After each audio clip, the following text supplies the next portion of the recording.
हाँ जी बेटे, good evening once again to all of you. हमने कैश फ्लो स्टेटमेंट की पहली क्लास कंप्लीट कर ली थी, अब हमारी सेकंड क्लास है। Let me tell you something कि हमने जो किया फर्स्ट क्लास में उसे एक बार जल्दी से रिवाइज कर लेते हैं। देखो मेरे बच्चों, हमने बात की थी कि कैश फ्लो स्टेटमेंट जो चैप्टर है, ये हमारा 6 मार्क्स का एक प्रैक्टिकल क्वेश्चन एग्जाम में आएगा। फिर मैंने आपको बताया कि अकाउंटिंग स्टैंडर्ड 3 हमें बताता है कि हमें कैश फ्लो स्टेटमेंट को किस तरह से बनाना चाहिए।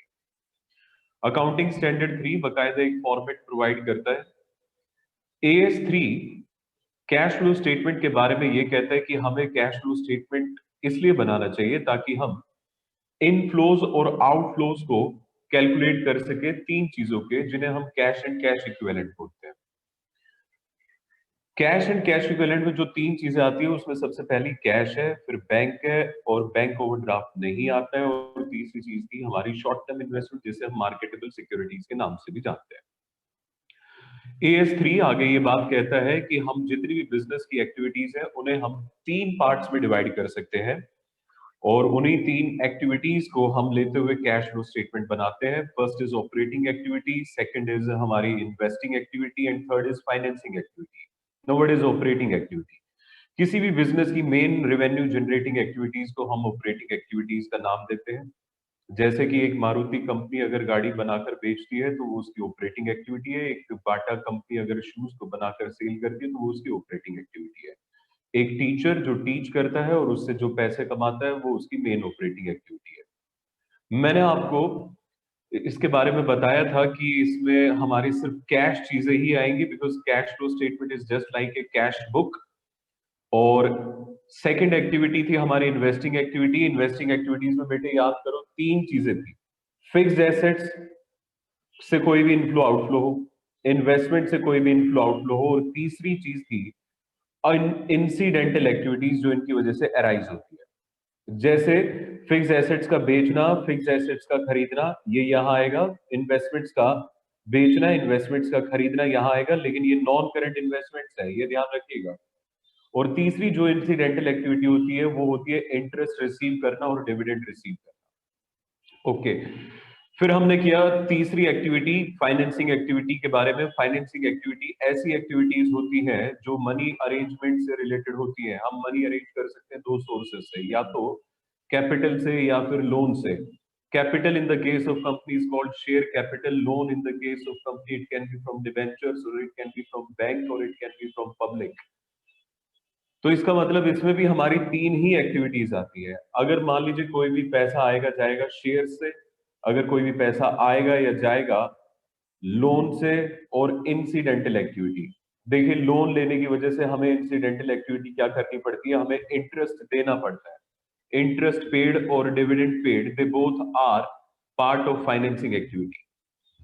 ये हो गया था। तो मैंने आपको बताया कि देखिए, हमने जितना भी इन्वेस्टिंग और फाइनेंसिंग एक्टिविटी को किया वो हमारा फाइनल है जी, पूरे चैप्टर में वही रहने वाला है। लेकिन ऑपरेटिंग एक्टिविटीज को बनाने के दो मेथड्स होते हैं, ये मैंने आपको बताया था। आपको मैं एक बार फिर से दिखाता हूं कहां बताया था, देखिए सर। डायरेक्ट मेथड और इनडायरेक्ट मेथड। डायरेक्ट मेथड अपने सिलेबस में नहीं है, इसमें हम इंटरनल अकाउंट से ऑपरेटिंग एक्टिविटीज बनाते हैं, और इनडायरेक्ट मेथड हमारे सिलेबस में है। इनडायरेक्ट मेथड हम पब्लिश्ड अकाउंट से कैश फ्लो स्टेटमेंट को बनाते हैं, ठीक है जी। और पब्लिश्ड अकाउंट का मतलब होता है statement of profit and loss and balance sheet of 2 years. मैंने आपको आपकी बुक में दिखाया, आप कोई भी क्वेश्चन उठा के देखिएगा उसमें 2 साल की बैलेंस शीट केवल होगी, या फिर statement of profit and loss होगा। वो इसी वजह से क्योंकि CBSE सिर्फ और सिर्फ इनडायरेक्ट मेथड को ही एक्सेप्ट करता है, ठीक है। आगे मैंने आपको एक एग्जांपल बताया था कि cash flow statement is nothing but A cash book. हमने एक कैश बुक बनाई। इस कैश बुक से मैंने आपको बकायदा बना के दिखाया कि how to prepare cash flow statement, ठीक है जी, ये तरीका था। इसका मैंने आपको शॉर्ट फॉर्मेट भी बताया था। कैश फ्लो स्टेटमेंट बनती किस तरह से है, आप इस तरह से दिखाएंगे। पहले ऑपरेटिंग एक्टिविटीज को निकालेंगे, फिर आप इन्वेस्टिंग एक्टिविटीज को निकालेंगे, फिर आप फाइनेंसिंग एक्टिविटीज को निकालते हैं। इन तीनों को टोटल करते हैं, ए प्लस बी प्लस सी, ये ए बी सी है। इन तीनों का टोटल करते हैं तो हमें पता चलता है जी हमारा कैश और कैश इक्विवेलेंट में कितना इंक्रीज या फिर कितना डिक्रीज हुआ। अगर मैं इसमें ओपनिंग बैलेंस यानी कि cash and cash equivalent at the beginning plus कर दूं तो वो closing balance of cash and cash equivalent यानी कि cash and cash equivalent at the end के इक्वल आना जरूरी है। इतनी बातें हो गई थी। ये जो मैंने आपको एग्जांपल कराया था, मैंने आपको बताया कि ये हमने कैश फ्रॉम ऑपरेटिंग एक्टिविटीज एक कैश अकाउंट से बनाया है, ये डायरेक्ट मेथड है। और डायरेक्ट मेथड बेटे हमारे सिलेबस में नहीं है, तो यानी कि ऑपरेटिंग एक्टिविटीज को हमें इनडायरेक्ट मेथड से अभी सीखना पड़ेगा। इन्वेस्टिंग और फाइनेंसिंग में और कुछ भी नहीं सीखना है, जितनी बातें हुई थी बस वही फाइनल है। तो आज मैं आपको बताऊंगा कि आप किस तरीके से cash flow statement indirect method से बनाते हैं।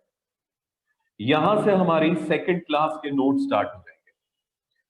Format of cash flow statement, बस मेरे बच्चों ये फॉर्मेट ही है, जो सारी चीज है यही हमें डिस्कस करना है। इनडायरेक्ट मेथड से मैं कैश फ्लो स्टेटमेंट कैसे बनाता हूं, देखिए अब जरा। ये बेटे देख रहे हो, ये फॉर्मेट है। A cash flow from operating activities, इसमें कुछ चीजें आ रही हैं, ये यहां तक आ रही है जी। ये पूरा का पूरा पेज मेरा कैश फ्रॉम ऑपरेटिंग एक्टिविटीज पे है। फिर इसके बाद cash flow from investing activities, ये देख लीजिए इन्वेस्टिंग एक्टिविटीज है। ये इन्वेस्टिंग एक्टिविटीज जो मैंने आपको बताया उसमें और इसमें कोई बदलाव नहीं है। इन्वेस्टिंग एक्टिविटीज में हमें तीन चीजें लेनी होती थी, अगर मैं आपको फिर से याद दिलाऊं। फिक्स्ड एसेट्स, इन्वेस्टमेंट और इंसिडेंटल एक्टिविटी, ये तीन चीजें लेनी होती हैं। इनसे इनफ्लो और आउटफ्लो देखिए, मतलब पैसा कब आएगा और कब जाएगा ये चेक करिए। देखिए जब जब इनफ्लो होगा हम उसे प्लस करेंगे, जब जब आउटफ्लो होगा हम उसे माइनस करेंगे। सेल ऑफ फिक्स्ड एसेट्स अगर किया जाए तो फिक्स्ड एसेट्स यहीं पे आता है। परचेज ऑफ फिक्स्ड एसेट्स किया जाए ये भी यहीं आएगा। सेल अगर हम करते हैं, फिक्स्ड एसेट्स को बेचते हैं तो पैसा आता है, इसे प्लस करेंगे, ये इनफ्लो है। अगर बेटे मैं फिक्स्ड एसेट्स को खरीदता हूं तो पैसा जाता है, और पैसा जाता है तो ये आउटफ्लो है। सिमिलरली इन्वेस्टमेंट, इन्वेस्टमेंट बेचेंगे तो इनफ्लो होगा, इन्वेस्टमेंट खरीदेंगे तो कैश का आउटफ्लो होगा। और ये तीन है इनकी इंसिडेंटल एक्टिविटीज।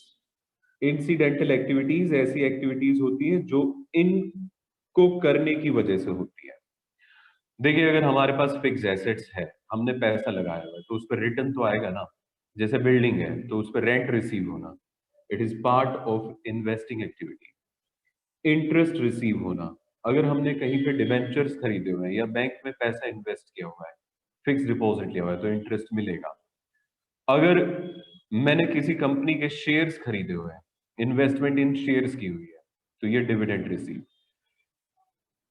जो जो इनफ्लो है वो सारा मैंने विदाउट ब्रैकेट लिया है, और जो जो आउटफ्लो है वो विद ब्रैकेट है। मतलब हमें माइनस आइटम्स को इसमें ब्रैकेट में दिखाना होता है। इसके बाद हम इसका टोटल करते हैं, यहां दिखाते हैं, और वो आउटर कॉलम में भी जाएगा। अच्छा अब एक और बात ध्यान रखिएगा, जो आंसर आएगा वो कैश फ्रॉम ऑपरेटिंग एक्टिविटीज आएगा या फिर cash used in investing activity आएगा। मतलब आंसर अगर पॉजिटिव आए तो उसे लिखिएगा कैश फ्रॉम ऑपरेटिंग एक्टिविटीज, और अगर मेरे बच्चों आंसर नेगेटिव आ जाए ना, ये वाला आंसर अगर ब्रैकेट में आ जाए नेगेटिव, तो इसे लिखेंगे हम cash used in investing activities. ये वही है इन्वेस्टिंग एक्टिविटीज, कुछ नहीं बदला, सेम है बिल्कुल। अब देख लेते हैं फाइनेंसिंग। फाइनेंसिंग में भी कुछ भी चेंज नहीं है, ये भी एज इट इज ही है। देखिए जरा, फाइनेंसिंग एक्टिविटीज में मैंने आपको बताया था इसमें क्या आ जाता है जी, शेयर्स प्लस लोन। डिवेंचर भी एक किस्म का लोन होता है, और इन दोनों की इंसिडेंटल एक्टिविटी। अब बेटे शेयर से इनफ्लो और आउटफ्लो कब होता है? देखिए अगर मान लीजिए मैं शेयर्स को इशू करूं तो इनफ्लो होगा, अगर मैं शेयर्स का रिडम्पशन कर दूं तो आउटफ्लो होगा।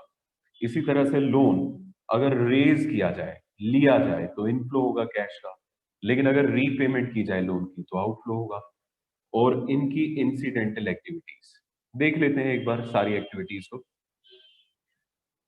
शेयर्स को हमने इशू किया या डिबेंचर्स को इशू किया तो पैसा आएगा, इनफ्लो है, ठीक है जी। रिडम्पशन अगर किया जाए प्रेफरेंस शेयर्स का, ध्यान देने वाली बात है, there are two types of shares, equity and preference shares, but equity shares are never redeemed, उनका रिडम्पशन होता ही नहीं है, दे आर नेवर रिडीम्ड। तो मैंने रिडम्पशन सिर्फ प्रेफरेंस शेयर्स का दिखाया है और डिवेंचर्स का। रिडम्पशन का मतलब होता है पैसा वापसी करना, जो हमने डिवेंचर्स को इशू करके और प्रेफरेंस शेयर्स को इशू करके लिया था। तो अगर हम पैसा वापसी कर रहे हैं तो बेटे आउटफ्लो होगा, तो देख लीजिए मैंने यहाँ आउटफ्लो दिखाया है।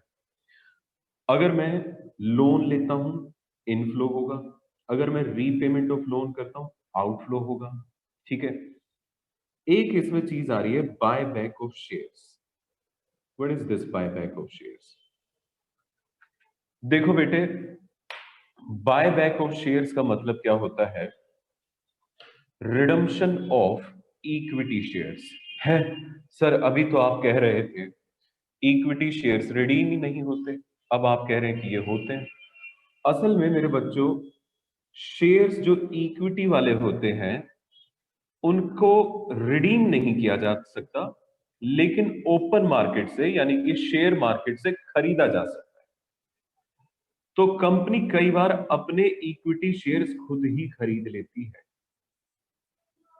तो ये शेयर्स का एक तरह से इक्विटी शेयर्स का रिडम्पशन ही हुआ, बस उसे रिडम्पशन नहीं बोल रहे, क्योंकि इसमें पैसा देना पड़ेगा। तो ये आउटफ्लो है और आउटफ्लो हमें नेगेटिव अमाउंट दिखाना है, ठीक है जी, ये वाला समझ में आई बात।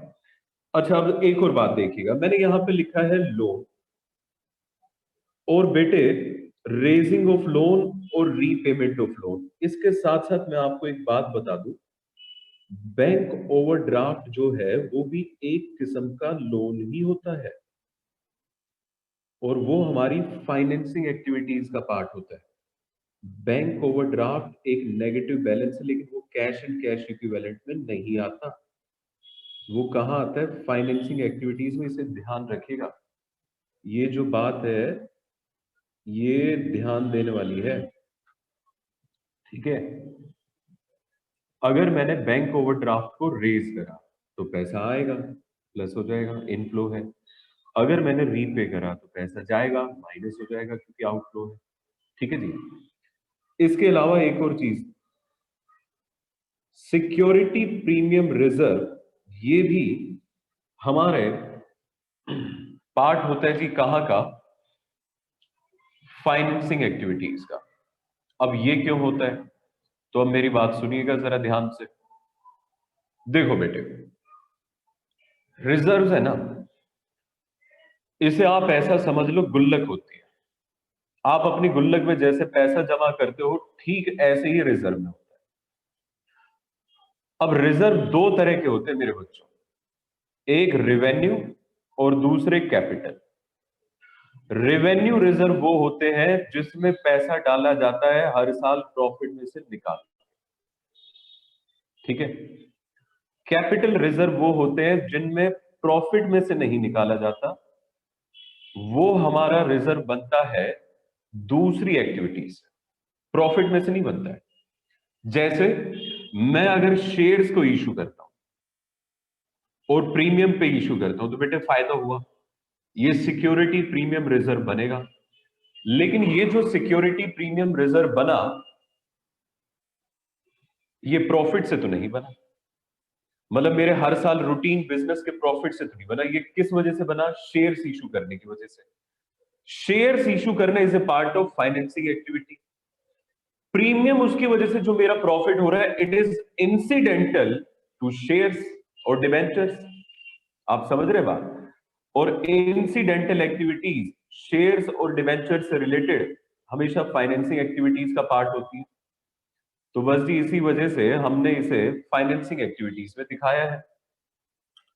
सिक्योरिटी प्रीमियम रिजर्व, और मैंने इसमें लिखा है जी इंक्रीज, क्योंकि देखिए शेयर्स जब इशू होते हैं तो प्रीमियम आता ही है, तो ये प्लस होगा। और प्रीमियम कभी भी लौटाया नहीं जाता, तो इस वजह से ये माइनस कभी नहीं होता। ये जो तीन एक्टिविटीज आप देख रहे हैं ये असल में इंसिडेंटल एक्टिविटीज।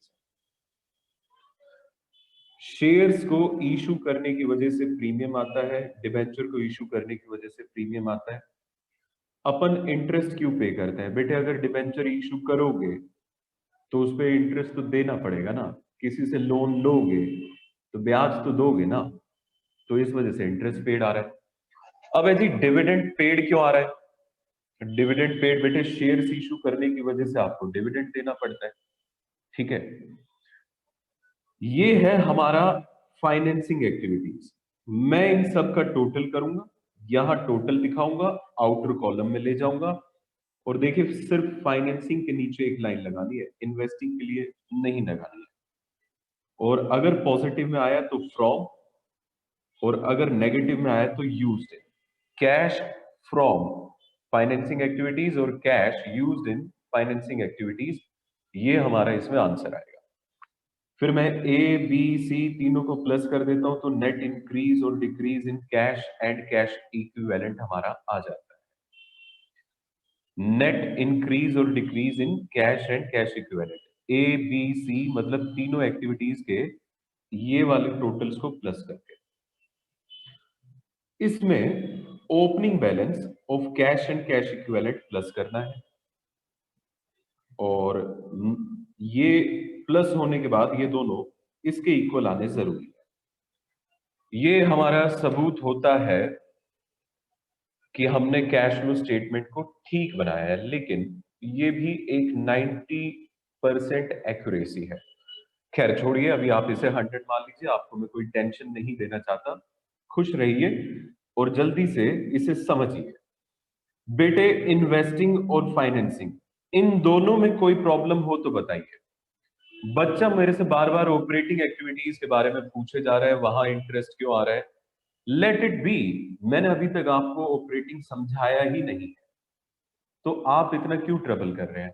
जो मैंने अभी तक समझाया इसमें कोई प्रॉब्लम हो तो मुझे बताइए, इसमें कोई प्रॉब्लम हो तो मुझे बताइए, नहीं तो मैं आगे चलता हूं।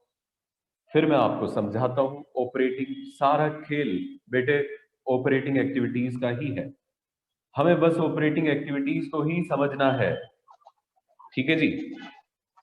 बोलो बेटे, समझ में आया?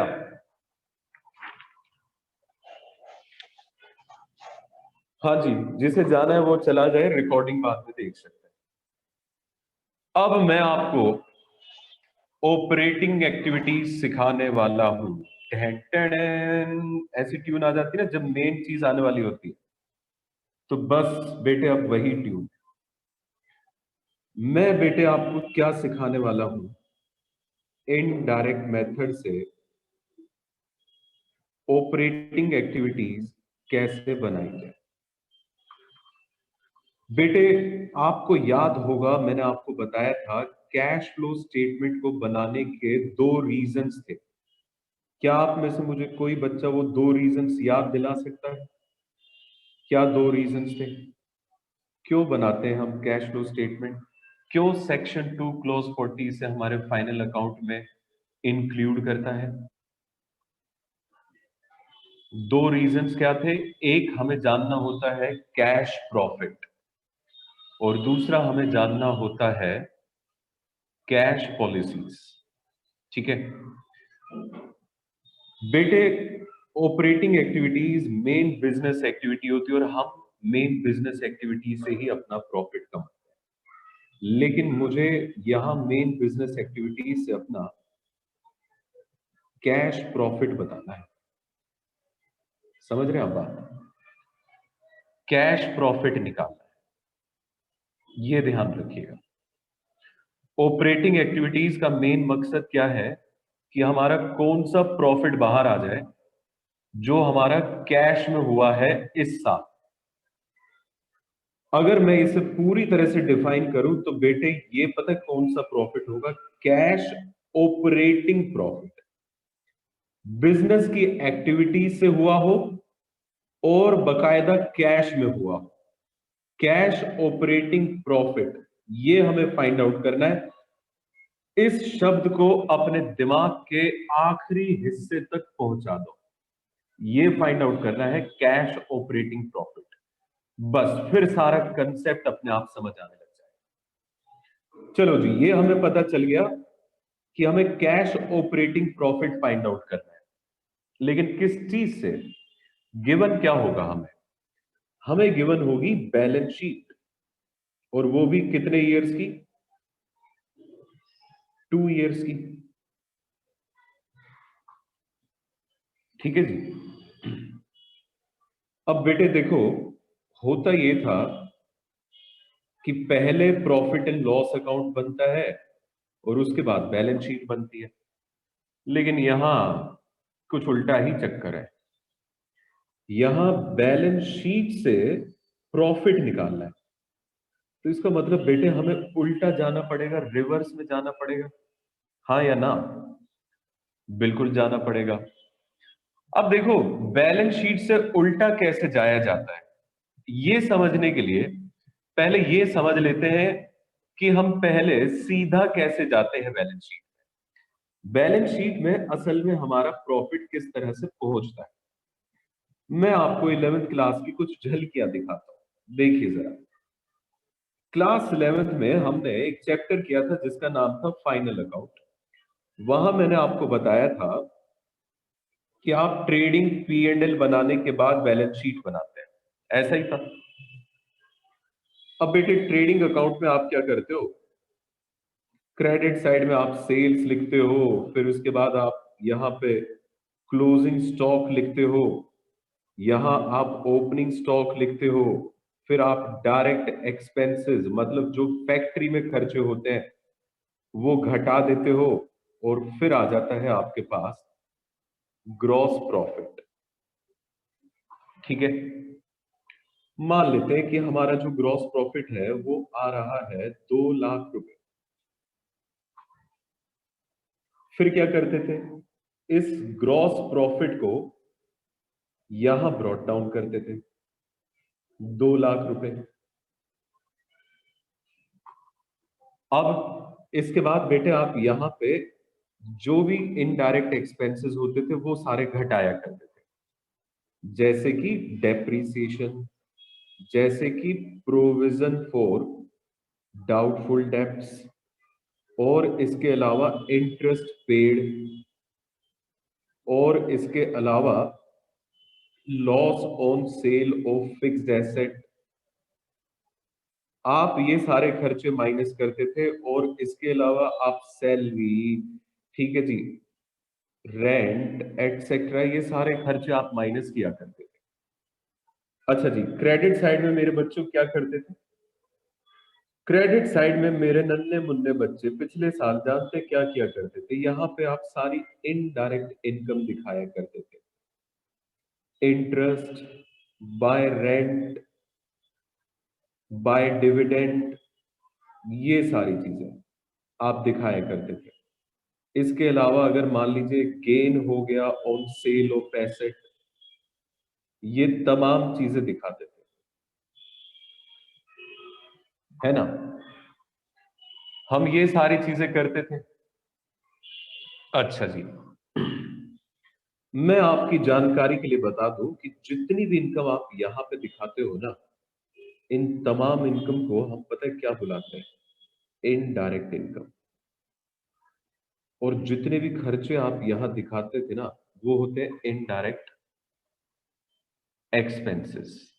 अब ये इनडायरेक्ट क्या चीज है बेटे? इनडायरेक्ट इनकम या इनडायरेक्ट खर्चे ऐसे होते हैं जो मैन्युफैक्चरिंग पे नहीं होते हैं।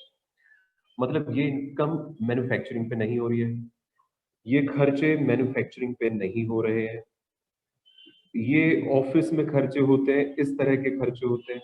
ठीक है जी, ये सारी चीजें। इतना करने के बाद बेटे आप निकाल लिया करते थे नेट प्रॉफिट। देखो अब जरा, नेट प्रॉफिट आपने निकाल लिया, मान लीजिए कि नेट प्रॉफिट प्लस माइनस करने के बाद हमारा आया 3 लाख रुपए। फिर हम इसमें से पता है क्या माइनस करते थे? टैक्स। मान लेते हैं जी 10,000 रुपए का टैक्स लगा। अगर 10,000 रुपए का टैक्स लगा तो बेटे अब आपका जो नेट प्रॉफिट आया वो आता था 2,90,000। ठीक है जी। अब ये कहलाएगा आपका प्रॉफिट आफ्टर टैक्स। बोल सकते ना इसे कि जी नेट प्रॉफिट है आफ्टर टैक्स। लो जी, यहां पे आके हमारा पी एंड एल अकाउंट हो जाता था खत्म। अब आगे देखना जरा, आगे क्या करते हैं। पी एंड एल अकाउंट का जो नेट प्रॉफिट आफ्टर टैक्स आता था, आप इसे ले जाया करते थे बैलेंस शीट, और बैलेंस शीट में आप ले जाके इसे प्लस कर देते थे कैपिटल में। लेकिन बेटे वो होता था जानते किस केस में? एक सोल प्रोप्राइटर फर्म के केस में। वहां एक ही ओनर होता था जी, कैपिटल में धड़ाम से प्लस कर दो। लेकिन यहां कैपिटल नहीं होती है, यहां तो शेयर कैपिटल होती है। तो यहां जो प्रॉफिट आता है वो असल में एक दूसरी हेडिंग में रखा जाता है जिसे कहा जाता है रिजर्व एंड सरप्लस। ठीक है जी। अब इस रिजर्व एंड सरप्लस के बारे में भी सुनिए। इस रिजर्व एंड सरप्लस को तैयार करने के लिए बकायदा हम एक और अकाउंट बनाते हैं जिसे हम कहते हैं statement of changes in equity. Company के केस में बता रहे हैं। आप इसे ऐसा समझ लीजिए कि ये P and L appropriation account है। ये तो आता ही ना आपको। अब भाई पी एंड एल अप्रोप्रिएशन क्यों बना रहे हैं कंपनी के केस में? देखो बेटे, जहां कहीं पे भी प्रॉफिट को डिवाइड करना होता है ना, तो वहां पी एंड एल अप्रोप्रिएशन बनाना पड़ता है। अब यहां पे भी कंपनी के केस में डिवाइड होता है जैसे पार्टनरशिप में होता था। तो अब जितना भी मेरा प्रॉफिट आफ्टर टैक्स हुआ, इसे मैं शॉर्ट फॉर्म में पैट लिख देता हूं। 2,90,000 रुपए ये यहां आ जाते हैं जी डिवीजन। ओके। अब इसके बाद ध्यान से मेरी बातें सुनिएगा। अब मैं आपको बिजनेस स्टडीज के एक चैप्टर पे ले जाऊंगा जो आपने 12th क्लास में पढ़ा हुआ है, जिसका नाम है फाइनेंस, फाइनेंसिंग डिसीजंस। याद है ये वाला चैप्टर? सेकंड पार्ट में आता है। कंपनी में फाइनेंस मैनेजर होता है। फाइनेंस मैनेजर को बहुत सारे बेटे बहुत इंपॉर्टेंट डिसीजन लेने पड़ते हैं। लेकिन वो जितने भी डिसीजन लेता है उसे ब्रॉडली 3 हिस्सों में कैटेगराइज किया जा सकता है। वेरी वेरी गुड सिद्धांत। 3 तरह के डिसीजन लेता है बेटे एक finance manager. Financing decision, investment decision और डिविडेंड डिसीजन। मैं फाइनेंसिंग, इन्वेस्टिंग के बारे में कोई बात नहीं करने वाला, वो आप अपनी बिजनेस स्टडीज में अपने टीचर से पढ़ें। लेकिन डिविडेंड डिसीजन यहां आपको मेरे लिए बताना बहुत जरूरी है, क्योंकि उसी के बेसिस पे statement of changes in equity बनता है। What is dividend decision? Dividend decision क्या होता है? देखो, जब भी प्रॉफिट हो जाता है, जैसे अब यहां पे 2,90,000 रुपए का प्रॉफिट हुआ। अब बेटे फाइनेंस मैनेजर को दिमाग लगाना पड़ता है जिसकी उसे तनख्वाह मिलती है। उसे क्या दिमाग लगाना पड़ता है? ये जो 2,90,000 है, इसमें से कितना प्रॉफिट मैं रखूं और कितना प्रॉफिट में बांट दूं। डिविडेंड डिसीजन में यही करना होता है कि मतलब कितनी सेविंग करें, रिजर्व में डालें, और कितना पैसा डिस्ट्रीब्यूट करें। मान लेते हैं कि इसने, फाइनेंस मैनेजर ने डिसीजन ये लिया कि डिविडेंड दे दिया जाएगा 1,00,000 रुपए का। ठीक है। हालांकि ये डिविडेंड देने से पहले इसे रिजर्व में पैसा डालना पड़ेगा। मान लेते बेटे 1,50,000 रुपए इसने सोचा कि पहले मैं बचा लूं, क्योंकि देखिए बंटवारा बाद में होता है, पहले बचाया था। तो 2,90,000 में से 1,50 इसने बचा लिया, 1,40,000 बचा। अब उसमें से वो डिविडेंड दे देता है 1,00,000। अब आप कहेंगे सर 1,40,000 पूरा देना चाहिए ना। बेटे सारे डिसीजन डिविडेंड के फाइनेंस मैनेजर के हाथ में नहीं होते फाइनल करने। डिविडेंड फाइनल करते शेयर होल्डर। ये तो अपनी तरफ से बता देगा साहब मैं अपनी तरफ से प्रपोजल रख रहा हूं, 1,40 का डिविडेंड दिया जा सकता है। शेयर होल्डर कहते जी नहीं जी 1,00,000 का ही दो, 40,000 अभी और रख लो। तो बेटे जो 40,000 रख लिया जाता है ना, ये बनता है हमारा सरप्लस, 40,000 रुपये। अब देखना क्या कहानी होती है। ये मेरी statement of changes in equity बन गई, 2,90,000। अब मैं आपको दिखाता हूं जी बैलेंस शीट कंपनी की, लेकिन मैं इसे हॉरिजॉन्टल में दिखाऊंगा समझाने के लिए, वर्टिकल में नहीं। पता चला वर्टिकल के फॉर्मेट में तुम उलझ के रह गए। अब बेटे यहां पे रिजर्व एंड सरप्लस, हम ये हेडिंग दिखाते हैं, ठीक है जी। रिजर्व एंड सरप्लस में मैंने इस साल रिजर्व में पता है कितना ट्रांसफर किया, 1,50,000 ये रिजर्व में ट्रांसफर किया। दूसरा इसमें आता है जी सरप्लस। सरप्लस और कुछ नहीं जी, करंट ईयर का ही प्रॉफिट होता है, मतलब जो करंट ईयर के प्रॉफिट में से बची हुई चीज होती है। असल में क्या है, हमें होगी गिवन दो बैलेंस शीट। ये मान लो करंट ईयर की बैलेंस शीट है और ये है प्रीवियस ईयर की बैलेंस शीट। प्रीवियस ईयर में 1,00,000 रुपए का रिजर्व रिफ्लेक्ट होगा, और अगर मैंने इस साल 1,50,000 ट्रांसफर किया तो ये रिजर्व 2,50,000 का हो जाएगा। सर ये बात समझ में नहीं आई। बेटे बात जरा ध्यान से सुनना, बैलेंस शीट हमेशा बनती है एज एट। इसका मतलब जानते क्या होता है, इस दिन तक, पिछले साल के एंड तक। ध्यान से सुनना बेटा, पिछले साल के एंड तक मेरी गुल्लक में 1,00,000 रुपए थे। इस साल के एंड तक मतलब एक साल के पीरियड के बाद 2,50,000 हो गए। सोच समझ के बताना जरा, 2,50,000 गुल्लक में अपने आप तो डबल नहीं हुए होंगे, हमने इस गुल्लक में ट्रांसफर किए होंगे, और वही 1,50 हमने statement of changes in equity से ट्रांसफर किया। हमें हमेशा इस तरह से रिजर्व गिवन होगा, ठीक है जी। और सरप्लस भी इसी तरह से गिवन होगा, बल्कि सरप्लस को तो क्वेश्चन आपके काम आसान करने के लिए इसे प्रॉफिट एंड लॉस का बैलेंस भी बोलेगा कई बार। पिछले साल का सरप्लस गुल्लक में जो था वो था 2,00,000, और इस साल सरप्लस नाम की गुल्लक में 2,40,000 रुपए। बताओ बेटे ये कैसे बड़े होंगे। हमने ये जो सरप्लस में इस साल यहां ट्रांसफर किया वो इससे बड़े हैं। अब मेरे पास बैलेंस शीट गिवन होगी क्वेश्चन में,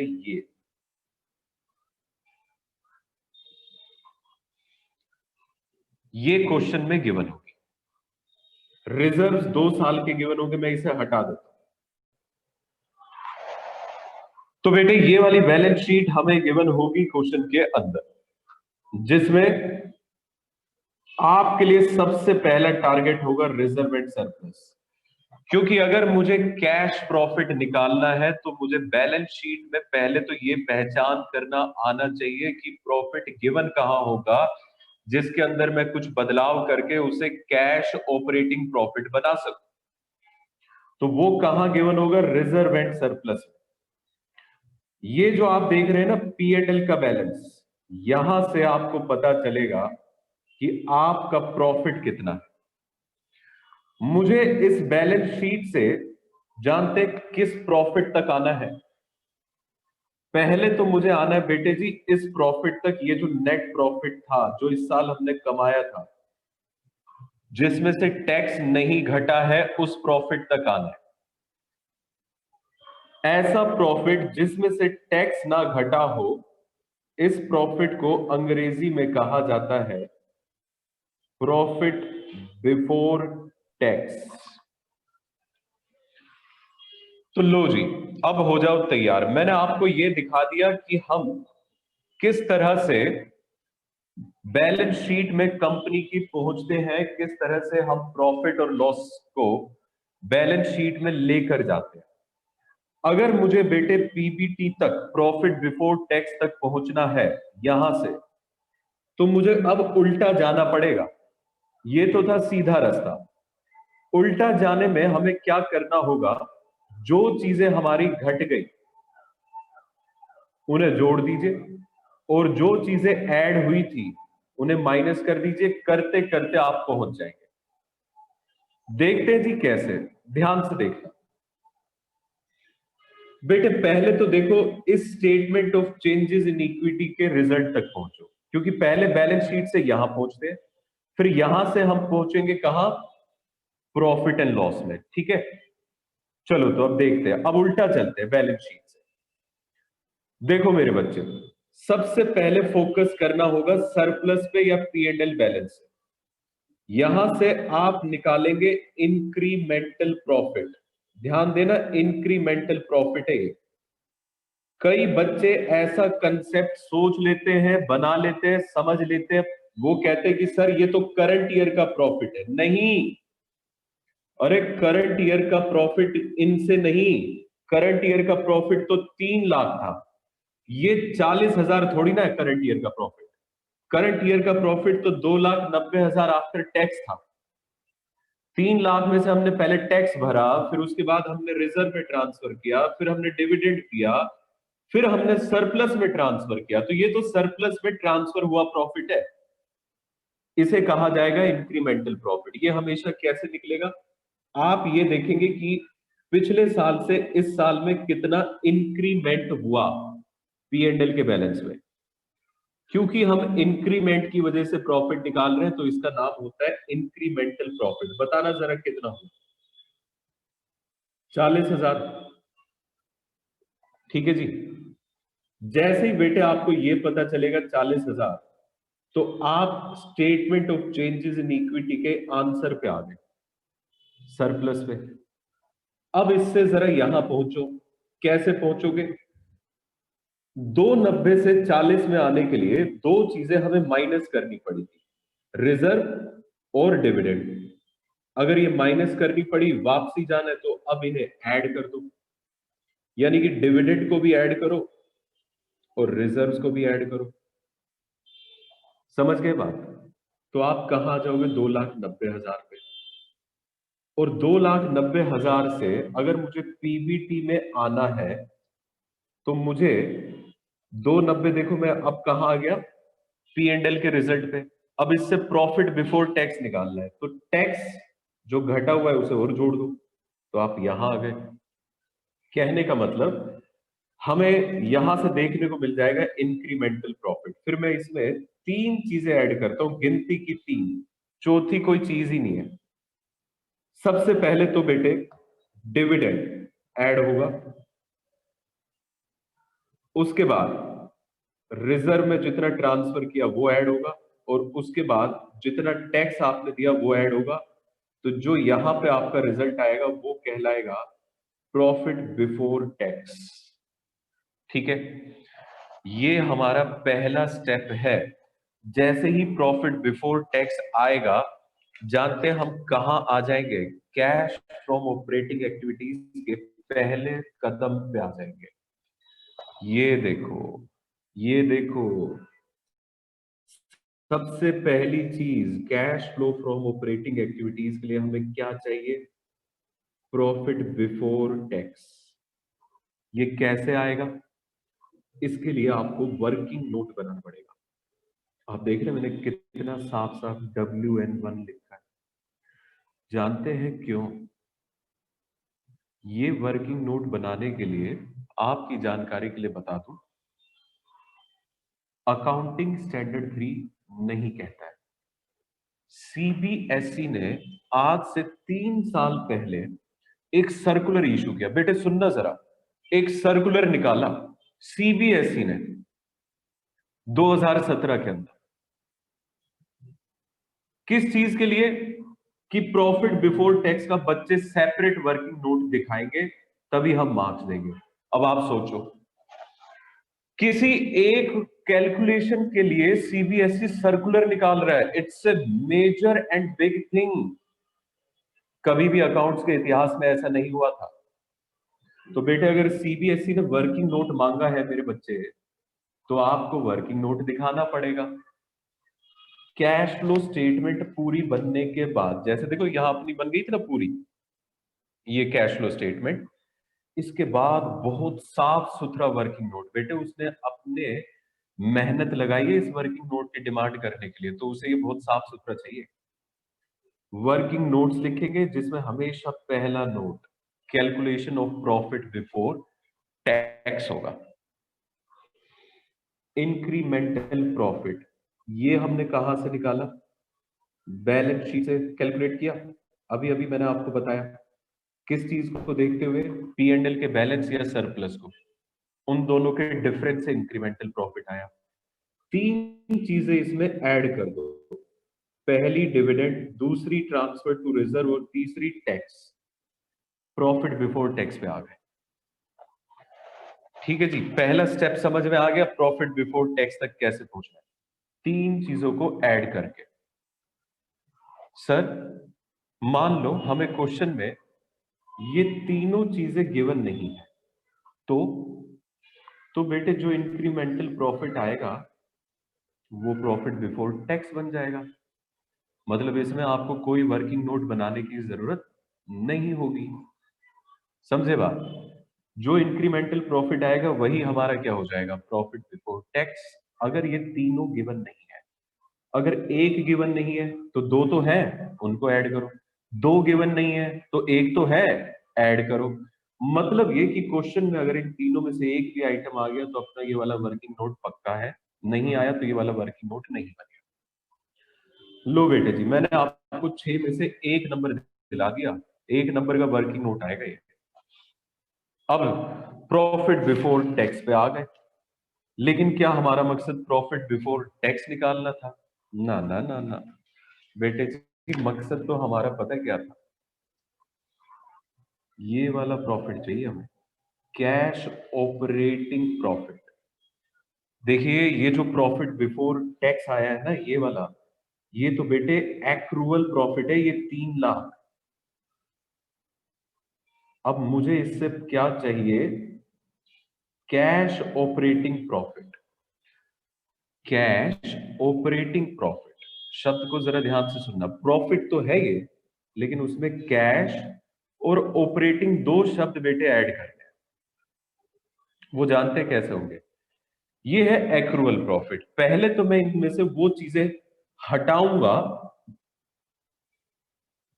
जो मेरी ना कैश में आती है ना कैश में जाती है। मतलब डेप्रीसिएशन, ये एक खर्चा होता है, बिल्कुल होता है। पी एंड एल में माइनस होता है, वो सही भी है, माइनस होना भी चाहिए। लेकिन क्या अपन डेप्रीसिएशन किसी बाहर वाले को कैश में दे के आते हैं? जवाब है नहीं।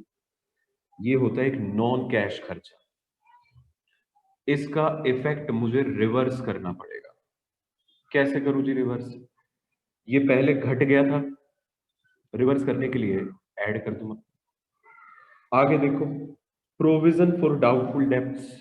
प्रोविजन बनाते हैं बेटे। प्रोविजन में हम क्या करते हैं जी? फ्यूचर में हमारा लॉस हो जाएगा, अरे हुआ तो नहीं, तो ये भी किस किस्म का खर्चा हुआ? Non cash. मुझे इस तरह के नॉन कैश आइटम्स के इफेक्ट को हटाना है। ठीक है? इफेक्ट हटाने का मतलब ये कि जो चीज घट गई है ना नॉन कैश, उसे ऐड बैक करूंगा, और जो चीज ऐड हो गई है उसे मैं सब्ट्रैक्ट कर दूंगा। रिवर्स करना है मतलब। मैं जब ये नॉन कैश चीजें हटाऊंगा तो ये जानते कौन सा प्रॉफिट बन जाएगा? ये बन जाएगा फिर हमारा कैश प्रॉफिट। नॉन कैश चीजें हट गई, लेकिन मुझे कैश प्रॉफिट थोड़ी ना चाहिए। मुझे तो कौन सा प्रॉफिट चाहिए? कैश ऑपरेटिंग प्रॉफिट, मतलब अब ऑपरेटिंग चीजों का भी कुछ इफेक्ट है इसमें। ऑपरेटिंग का मतलब होता है जो बिजनेस से रिलेटेड हो। नॉन ऑपरेटिंग का मतलब होता है ऐसे आइटम्स, ऐसी चीजें जो मेरे बिजनेस से रिलेटेड नहीं है। मुझे अब उन चीजों के भी इफेक्ट्स को हटाना पड़ेगा। अब ये इफेक्ट कैसे हटाया जाएगा? नॉन कैश चीजों का इफेक्ट तो हमने देख लिया।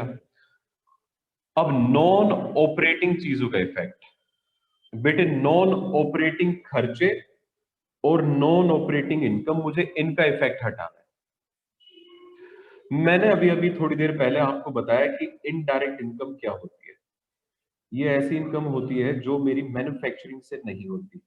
अब मारुति जैसी कंपनी है बेटे, वो तो मैन्युफैक्चरिंग ही करती है, तो उसकी इनकम जो मैन्युफैक्चरिंग से आती है वो आती है सेल्स के थ्रू।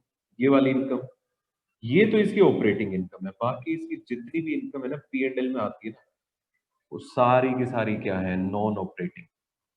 इंटरेस्ट रिसीव करना, रेंट रिसीव करना, डिविडेंड पे करना, gain on sale of asset, बेटे ये बिजनेस का, बिजनेस से थोड़ी आ रही इनकम। आप मुझे एक बात बताओ, मेरा मेरा ऑपरेटिंग काम क्या था?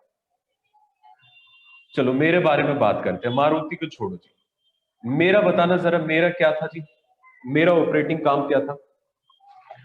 मेरा ऑपरेटिंग काम है जी पढ़ाना। तो मतलब मैं अपनी टोटल इनकम में से पढ़ाने की इनकम जानना चाहता हूं। मान लो बेटे मैं एक महीने में 20,000 रुपए कमाता हूं पढ़ाने से। पढ़ाकर मेरे पास आते हैं टीचिंग से 10,000।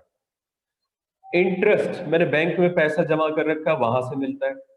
मैंने अपनी प्रॉपर्टी कुछ शॉप से रेंट पे दी हुई है, वहां से मेरे पास रेंट आता है। और एक बार तो क्या हुआ बेटे, मेरा एक पेन था, ये खरीदा हुआ। ये जो पेन है, ये पेन बेटे था कितने का? 10 रुपए का, और मैंने इसे बेच दिया 15 रुपए में। 5 रुपए की इनकम इस पे भी हुई थी। लेकिन क्या पेन बेचना मेरा काम है? नहीं, पेन बेचना मेरा काम नहीं है। तो मैं आपसे ये जानना चाहता हूं, अगर मैं ये जानने की कोशिश करूं कि मेरी मेरे ट्यूशन से इनकम कितनी आ रही है 20,000 में से, तो मैं क्या क्या चीजें हटाऊं? मैं पता है क्या हटा दूंगा? इंटरेस्ट जो आ रहा है, अगर मैंने कहीं शेयर्स लिए हुए हैं उसका डिविडेंड जो आ रहा है, मेरी प्रॉपर्टी से जो रेंट आ रहा है, ये सारी चीजें मैं हटाऊंगा। इन्हें कहा जाता है नॉन ऑपरेटिंग इनकम। अब इनकम को हटाना है तो कैसे हटाया जाए? इनकम पहले प्लस हुई होती है तो उसे क्या करना पड़ेगा? माइनस। तो हमें इंटरेस्ट को, रेंट को, डिविडेंड को, इन सारी चीजों को क्या करना पड़ेगा जी? माइनस। इसी तरह से मेरे कुछ खर्चे होते हैं जो नॉन ऑपरेटिंग होते हैं, मेरे जो बिजनेस में नहीं होते, जैसे कि इंटरेस्ट पेड। क्या इंटरेस्ट पेड ऑपरेटिंग एक्टिविटी का पार्ट होता है? नहीं, ये तो फाइनेंसिंग का होता है, हमने फाइनेंसिंग में दिखाया। अच्छा बेटे, loss on sale of fix asset, बताना जरा। एक पेन 10 रुपए का खरीदा और मैंने वो 8 रुपए में बेच दिया, मेरा 2 रुपए का नुकसान हो गया। क्या ये नुकसान मेरा पढ़ाने की वजह से हुआ? नहीं, तो ये मेरा नॉन ऑपरेटिंग खर्चा है। मैं अपने यहाँ पे एक छोटू रखता हूं, उसको सैलरी देता हूँ। क्यों दे रहा हूँ जी सैलरी? क्योंकि वो मेरे यहाँ पे साफ सफाई कर दे। तो बेटे ये मेरे बिजनेस का खर्चा है, ये नहीं हटेगा। मैंने बेटे अपनी क्लासरूम को रेंट पे लिया हुआ है। क्यों लिया है जी रेंट पे? रेंट पे इसलिए लिया है क्योंकि ये खर्चा मेरे बिजनेस को चलाने में सहयोग करेगा, तो ये भी बिजनेस का खर्चा, ये भी नहीं हटेगा। ऑफिस एक्सपेंस, ये भी नहीं हटेगा। मतलब वो खर्चे हटाने हैं जो नॉन ऑपरेटिंग है। समझ में आ गई बात? मैं इस पूरी चर्चा को बहुत शॉर्ट में अब आपके सामने प्रेजेंट करता हूं, बहुत समराइज करके। बेटे प्रॉफिट बिफोर टैक्स तक जैसे ही पहुंच जाओ तो समझ जाना कैश ऑपरेटिंग प्रॉफिट तक अब हमें दो चीजों को एडजस्ट करना है, एक नॉन कैश और एक नॉन ऑपरेटिंग एक्टिविटीज। इनके इफेक्ट को एडजस्ट करने का मतलब है रिवर्स करना है। अब देखिए जरा, ये जो मैंने पहली यहां पे जितनी चार चीजें लिखी है, ये है सारी की सारी नॉन कैश। आप देख लीजिए, डेप्रीसिएशन नॉन कैश है। डेप्रीसिएशन लगता है टेंजिबल एसेट पे, इनटेंजिबल एसेट पे जो डेप्रिसिएशन लगता है उसे कहते हैं एमोर्टाइजेशन, ये भी नॉन कैश है। आप कोई भी चीज अपने अकाउंट्स में रिटर्न ऑफ कर दें, goodwill written off, patent written off, ठीक है जी, share issue debentures written off, share issue expenses written off, anything अगर आप राइट ऑफ करते तो वो एक अकाउंटिंग एंट्री होती है, पैसा नहीं जाता, तो नॉन कैश है। इफेक्ट हटाने हैं बेटे। इफेक्ट कैसे हटाएंगे? जो चीजें घटी हुई है उन्हें जमा करेंगे। प्रोविजन फॉर डाउटफुल डेट पहले माइनस हो गया था, उसे क्या करेंगे अब आप? प्लस। ये नॉन कैश चीजों के इफेक्ट हटाए। इसके बाद मुझे नॉन ऑपरेटिंग चीजों के भी इफेक्ट हटाने। देखो मैं आपको ये सारा फॉर्मेट समझा रहा हूं, इसी वजह से इतना टाइम लग रहा है और मुझे डेप्थ में जाना पड़ रहा है। रट्टा तो मैं 2 मिनट में मरवा देता। रटना नहीं है बेटे, रट लिया ना कैश फ्लो तो क्वेश्चन फंसा देंगे। समझना है, रटना सख्त मना है। अब देखो नॉन ऑपरेटिंग इनकम।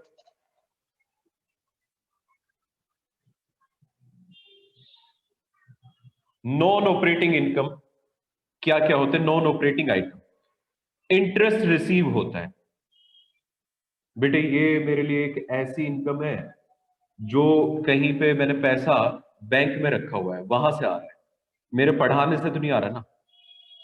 तो ये नॉन ऑपरेटिंग इनकम है, पहले ऐड हुई थी अब ये माइनस हो गई। डिविडेंड रिसीव्ड, शेयर्स खरीद रखे जी, वहां से पैसा आ रहा है, तो बच्चे तो नहीं दे रहे ना मुझे, माइनस करूंगा। फिक्स एसेट्स पे गेन हो गया, माइनस करूंगा। लॉस हो गया तो इसे मैं क्या करूंगा जी, पहले घटा रखा था अब ऐड करूंगा। इंटरेस्ट पे कर दिया तो ये यहां आएगा। ध्यान देना जरा, इंटरेस्ट रिसीव और इंटरेस्ट पेड दोनों यही आ रहे हैं, लेकिन डिविडेंड रिसीव्ड यहां आ रहा है, डिविडेंड पेड यहां नहीं आएगा। डिविडेंड पेड तो पहले एडजस्ट हो चुका है जी, कहा? इंक्रीमेंटल प्रॉफिट में। ये कुछ बातों का ध्यान रखते हुए चल। लो बेटे, अब पीबीटी में मैंने दो चीजों को एडजस्ट भी कर दिया, नॉन कैश और नॉन ऑपरेटिंग एक्टिविटीज को। सर अब तो हमारा कैश ऑपरेटिंग प्रॉफिट आ जाएगा। अब भी नहीं आया। ओहो, ये क्या बवाल है। अब जो प्रॉफिट आया बेटे उसे कहा जाएगा operating profit before working capital changes. ये ऑपरेटिंग प्रॉफिट तो है, लेकिन इसमें अभी एक चीज और एडजस्ट करनी है, वर्किंग कैपिटल। मुझे एक बात का जवाब देना जरा। 11th क्लास में मैं पहले वर्किंग कैपिटल आपको समझा रहा हूं जी क्या होता है। हमने एक चैप्टर किया था जी 11th क्लास में जिसका नाम था accounting equation. Assets minus liabilities is equal to होता है कैपिटल, लेकिन एसेट्स में से अगर मैं सारी लाइबिलिटीज घटा दूं तो ये टोटल कैपिटल आती है। टोटल कैपिटल का मतलब होता है पूरे फर्म की कैपिटल, बड़ी कैपिटल। यहां बात हो रही है वर्किंग कैपिटल। कैपिटल होती है जी बड़ी कैपिटल, वर्किंग कैपिटल होती है छोटू कैपिटल। छोटू कैपिटल मतलब ये जो छोटे पीरियड में हो। और आप जानती हैं हम एसेट्स और लाइबिलिटीज में क्या करते हैं, इन्हें पीरियड के हिसाब से डिवाइड करके पढ़ते हैं जी। कुछ होते हैं हमारे ऐसे एसेट्स और लाइबिलिटीज जो 1 साल के पीरियड के अंदर ही खत्म हो जाते हैं। कुछ ऐसे होते हैं जी जो 1 साल से ज्यादा चलते हैं। जो 1 साल के अंदर खत्म हो जाते हैं उन्हें हम करंट एसेट और करंट लाइबिलिटी कहते हैं। तो बेटे जो करंट एसेट्स और करंट लाइबिलिटीज से कैपिटल बनती है उसे कहा जाता है वर्किंग कैपिटल। छोटू कैपिटल छोटू एसेट माइनस छोटू लाइबिलिटी आती है। बड़ी capital total asset minus total liabilities करके आती है। तो मतलब इसमें अभी एक चीज एडजस्ट करनी है मेरे बच्चों, और वो क्या एडजस्ट करनी है? Working capital. सर ये क्यों एडजस्ट करनी है? बेटे मुझे एक बात का जवाब दो। ये जो अभी अभी हम देख रहे थे कि प्रॉफिट इतना आया, हमारा ट्रेडिंग से हम गए, ये बताना जरा, मैंने इस प्रॉफिट में से नॉन कैश नॉन ऑपरेटिंग खर्चे जो इस अकाउंट के थे वो तो एडजस्ट कर दिए। ये बताना जरा, सेल्स क्या सिर्फ कैश रिकॉर्ड होगी यहाँ पे, या क्रेडिट भी रिकॉर्ड होगी? दोनों रिकॉर्ड होती है। परचेज जो यहाँ आता है वो कैश प्लस क्रेडिट होता है। क्रेडिट चीजें मुझे लेनी ही है। अब बेटे बैलेंस शीट में सेल्स तो ढूंढने से ना मिले, चाहे पंखे से उल्टे लटक जाना, यहां बैलेंस शीट से आप सेल्स ना ढूंढ पाओगे। इसके लिए हमें क्या करना पड़ता है, ये जो क्रेडिट आइटम्स होते हैं ये असल में हमारे करंट एसेट और करंट लाइबिलिटीज में छिपे होते हैं। मैं बताता हूं जी कैसे सेल्स बैलेंस शीट से मिल सकती है। कैसे, देखो, बताना जरा डेटर क्या होते हैं, मुझे ये जवाब दे दो जी, डेटर क्या होते हैं? क्या डेटर्स का मतलब ये होता है जिनको हमने क्रेडिट सेल की हो? यही होते हैं ना डेटर। मैं आपसे कहता हूं जी, पहले साल में डेटर है 10,000, अगले साल में डेटर हो गए 15,000, बताना जरा कैसे हुए होंगे? पहले साल में 10,000 है, फिर 15,000 हो गए। भाई हमने क्रेडिट सेल करी होगी 5,000 की, तभी तो बढ़े। तो इसका मतलब अगर डेटर्स बढ़े हैं तो क्रेडिट सेल हुई है, तो उसका इफेक्ट हटाना पड़ेगा। अब कैसे हटाएं? बेटे ये क्रेडिट सेल पहले प्लस हो गई होगी, तो मुझे इसे क्या करना पड़ेगा, माइनस, इंक्रीज इन डेटर अगर हुआ, मतलब पहले साल 10 है फिर 15 इंक्रीज हो गया ना डेटर, तो मतलब क्रेडिट सेल हुई, और क्रेडिट सेल प्लस हो चुकी है उसे माइनस करना पड़ेगा। ये हमें इफेक्ट दिखाने पड़ते हैं। लेकिन मेरा बच्चा अगर वहां बैठे बैठे इतनी गहराई में जाके सोचने लग गया, तो पता चला पूरे पेपर में कैश फ्लो स्टेटमेंट ही करके आया। ऑपरेटिंग एक्टिविटीज को सॉल्व करने के लिए बेटे मैं आपको एक गुरु मंत्र दे रहा हूं। गुरु मंत्र तो क्या है जी, मैं आपको एक चीज रटवा रहा हूं। वैसे मैं आपको बिल्कुल मना करता हूं, रटो मत, समझ के करो। लेकिन मेरी भी मजबूरी है कि बच्चा स्पीड से कर पाए, इसलिए मैं आपको एक रटवा रहा हूं। ऑपरेटिंग एक्टिविटीज में ना बेटे, अगर कभी भी लॉस हो तो उसे प्लस कर दो, और कभी भी फायदा हो तो उसे माइनस कर दो। मतलब क्या, जल्दी जल्दी बताओ क्या? लॉस प्लस होंगे, फायदे माइनस होंगे। ऑपरेटिंग एक्टिविटीज में हमें फायदे पसंद नहीं है, घटाओ। लॉसेस पसंद है, ऐड करो। ये फंडा चलेगा। अब समझना जरा वर्किंग कैपिटल को, मैंने बताया ना वर्किंग कैपिटल का मतलब करंट एसेट और करंट लाइबिलिटी, उनके बदलाव और लेने हमें, उनका इनफ्लो और आउटफ्लो ढूंढना है। अब देखो कैसे, इंक्रीज इन करंट लाइबिलिटी को मैंने एड में लिखा है। मान लो बेटे आपके ऊपर 10,000 रुपए का उधार था, 12,000 का हो गया, आपका फायदा हुआ या नुकसान हुआ? सर ये तो नुकसान हुआ, पहले 10,000 देने थे किसी को, अब हमें 12 देने पड़ेंगे, ये तो बिल्कुल नुकसान है। नुकसान को बेटे प्लस कर दो। और अगर मान लो आप पे उधार था 10,000, जो उधार लेने वाला था वो व्यक्ति की डेथ हो गई, आपको 5,000 रुपये उधार बच गया, फायदा हो गया। लेकिन अपन को फायदे यहाँ पसंद नहीं है। अगर करंट लाइबिलिटी घटी, 10 से 5 हुई, फायदा है, माइनस करेंगे। इसी तरह से अगर करंट एसेट्स घट गए, आपकी जेब में कैश था 100 रुपए, 20 रुपए गिर गए, नुकसान हो गया, घट गए ना करंट एसेट, कैश घट गया ना, प्लस कर दो। अगर करंट एसेट्स बढ़ जाए, फायदे की बात है, फायदों को हटाओ, माइनस कर दो। ये फंडा चलेगा जी। मतलब क्या करना है हमें ऑपरेटिंग एक्टिविटीज में आने के लिए, जल्दी से झटपट देखो। पहला स्टेप, बैलेंस शीट से इंक्रीमेंटल प्रॉफिट, इंक्रीमेंटल से पीबीटी में आओ, तीन चीजें प्लस करो। ठीक है, तीन चीजें प्लस करने के बाद पीबीटी आएगा, उसमें दो चीजें एडजस्ट होंगी, नॉन कैश नॉन ऑपरेटिंग, तो आएगा operating profit before working capital changes. अब वर्किंग कैपिटल के चेंजेस यानी कि करंट एसेट और करंट लाइबिलिटी के बदलाव, वो कैसे देखने हैं? इंक्रीज और डिक्रीज देखना है जी। अगर करंट लाइबिलिटी बढ़ी तो हमारा नुकसान है, प्लस करेंगे। करंट एसेट घटे, हमारा नुकसान है, प्लस करेंगे। करंट एसेट बढ़े, हमारा फायदा है, माइनस करेंगे। करंट लाइबिलिटीज घटी तो हमारा फायदा हो गया, फिर से माइनस करेंगे। इतना करेंगे तो अब आएगा हमारे पास कैश फ्लो बिफोर टैक्स। फिर इसमें से टैक्स पेड माइनस करेंगे तो फिर आएगा कैश फ्रॉम और यूज्ड इन ऑपरेटिंग एक्टिविटीज। हाँ जी बिल्कुल, वक्त बदल दिए, जज्बात बदल दिए। पहले हम लॉसेस को घटाया करते थे, अब लॉसेस को प्लस करेंगे, रिवर्स जा रहे हैं। समझ में आई बात? ये है ऑपरेटिंग एक्टिविटीज का पूरा माया जाल। मुझे पता है कि बड़ी मेहनत लगेगी इसे समझने में, लेकिन बेटे यकीन मानना कि जिस बच्चे ने बस यहीं पे मेहनत कर ली ना, मैं आपको दिखाऊंगा कैश फ्लो स्टेटमेंट क्या मक्खन चैप्टर जाएगा। कैश फ्लो स्टेटमेंट में बच्चे के पसीने निकल जाते हैं, उल्टी सीधी एडजस्टमेंट आते हैं, लेकिन सही तरीके से समझ लोगे ना चीज तो बहुत, कोई भी एडजस्टमेंट आ जाए बहुत गजब तरीके से करके आओ। तो लो बेटे, कैश फ्रॉम ऑपरेटिंग एक्टिविटीज, झटपट रिवीजन।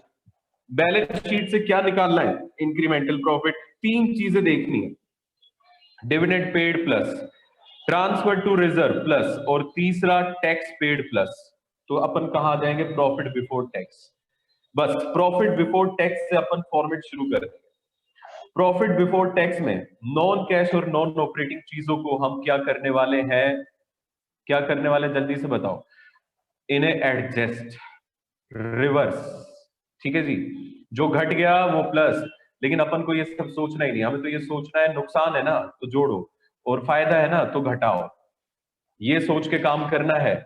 अच्छा बेटे फिर आगे नॉन कैश में क्या क्या आ जाता है?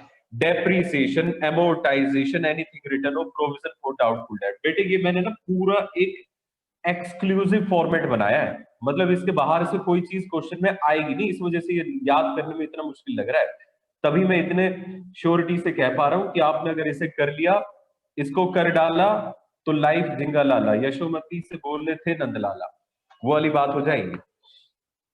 नॉन ऑपरेटिंग, नॉन ऑपरेटिंग क्या क्या चीजें होती है? इन्वेस्टमेंट से इनकम आना, इंटरेस्ट रिसीव होना, डिविडेंड रिसीव होना, gain on sale of fix asset, loss on sale of fix asset, अरे इंटरेस्ट पेड, ये होते हैं नॉन ऑपरेटिंग चीजें।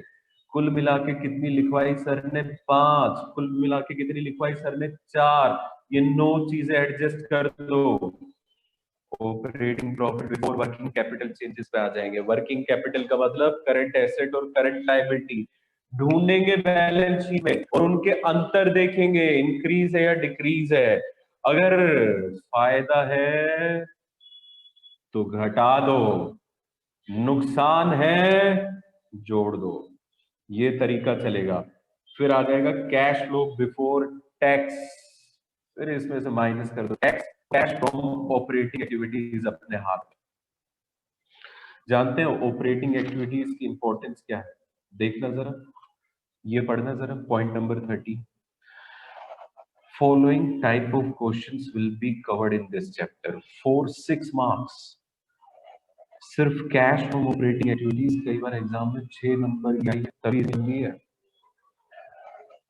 या तो ये आएगा या फिर कैश फ्लो स्टेटमेंट पूरा आएगा, और अगर कैश फ्लो स्टेटमेंट पूरा आया तो बेटे वो विदाउट एडजस्टमेंट या विद एडजस्टमेंट आएगा। खैर इनके बारे में बात करेंगे, अभी क्यों टेंशन लें। मतलब दो तरह से क्वेश्चन आ सकते हैं, कैश फ्रॉम ऑपरेटिंग एक्टिविटीज और कैश फ्लो स्टेटमेंट। अब मैं आपको नेक्स्ट क्लास में जानते हैं क्या सिखाऊंगा, क्या प्रैक्टिस कराऊंगा? Cash from operating activities. लेकिन उससे पहले मैं चाहूंगा कि मेरे प्यारे बच्चे एक बार जितनी इंपॉर्टेंट मैंने बातें बताई इसे बहुत अच्छे से पढ़ ले, याद कर ले। अगली क्लास से बहुत मक्खनदार क्वेश्चन सॉल्व होंगे, गारंटी है आपको। Okay bye bye, thank you. Please इसे रिवाइज कर लीजिएगा, बस मेरी आपसे इतनी ही विनती है।